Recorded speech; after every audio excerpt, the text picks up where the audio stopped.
Salmon. Makanan enak, tempat cakep, dan bisa foto-foto di mobil vintage ini loh. Seru banget kan?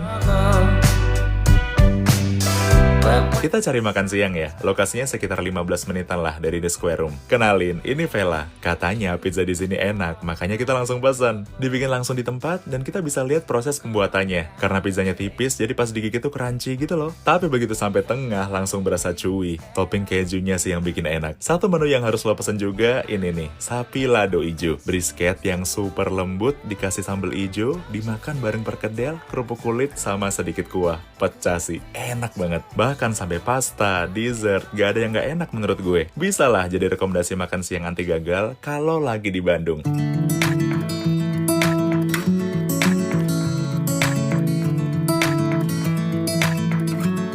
Perut udah kenyang, kita lanjut jalan-jalan di sekitaran Braga. Gak tau kenapa ya, gue tuh selalu suka deh sama setiap sudut jalanan ini. Cakep gitu loh buat foto-foto. Nah, pas sampai ujung, loh kok nemu satu tempat yang vibes-nya Indo-Belanda banget. Namanya Braga Bakery, yang ternyata punya produk cemilan ala-ala Belanda gitu. Lihat sendiri kan interiornya. Klasik, playlistnya juga mendukung, gue suka banget sih. Nah, mas-mas ini lagi bikin strup waffle. Waffle tipis yang wangi kayu manisnya langsung kecium, terus tengahnya diolesin sirup karamel. Gue pesan Blue Man sirup melati, toppingnya pakai coklat sama stroberi kering. Wafelnya sendiri udah wangi melati, manis, terus dapat asam dari stroberi, plus pahit manis dari coklat. Enak loh. Satu cemilan lagi yang jadi best seller namanya Tompush. Punya macam-macam varian rasa, tapi akhirnya gue pesan varian mangga melati. Ini tuh pastry yang tengahnya dikasih krim custard gitu loh. Pastrynya renyah, dapat manis dari krimnya, tapi begitu dimakan, rasa mangganya langsung nongol. Kata gue sih, makanan mereka cocok buat dijadiin oleh-oleh.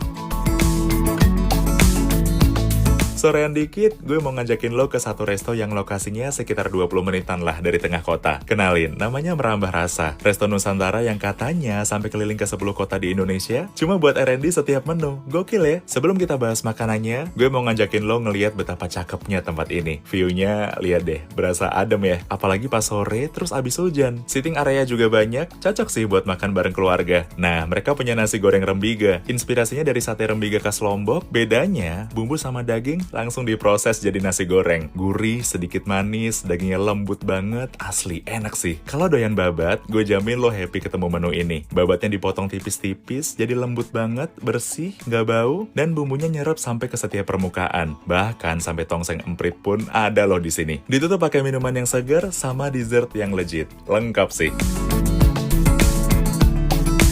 Kalau punya waktu 24 jam di Bandung, itinerary ini bisa lo cobain. Cukuplah dari pagi sampai sore. Kira-kira kalau ke Bandung lagi, gue harus cobain apa nih? Coba cerita di komen ya.